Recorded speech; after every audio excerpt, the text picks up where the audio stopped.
നമ്മുടെ സഹപ്രവർത്തകരെ കന്യാസ്വാമി മുതൽ തിരുവനന്തപുരം വരെയുള്ള പ്രിയപ്പെട്ട സഹപ്രവർത്തകരെ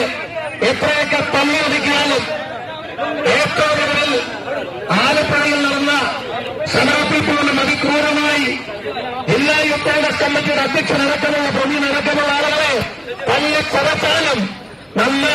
ഈ നാടിനു വേണ്ടി ഈ ജനത്തിനു വേണ്ടി മുന്നോട്ട് വെച്ച പോരാട്ടത്തിൽ നിന്ന് ഒരടിപോലും ഉയർത്താൻ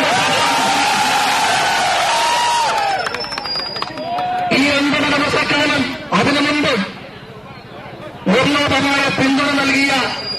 എന്റെ അമ്മയടക്കമുള്ള ഈ നാട്ടിലെ മുഴുവൻ മലയാളികളോടുള്ള 9 ദിവസത്തെ ജയിൽവാസത്തിന് ശേഷം യൂത്ത് കോൺഗ്രസിന്റെ സംസ്ഥാന അധ്യക്ഷൻ രാഹുൽ മാങ്കൂട്ടത്തിൽ ജയിൽ മോചിതനായിരിക്കുകയാണ്. ഫാസിസം ഭരണകൂടത്തിനെതിരായ പോരാട്ടം തുടരുമെന്നാണ് രാഹുലിന്റെ ആദ്യ പ്രതികരണം.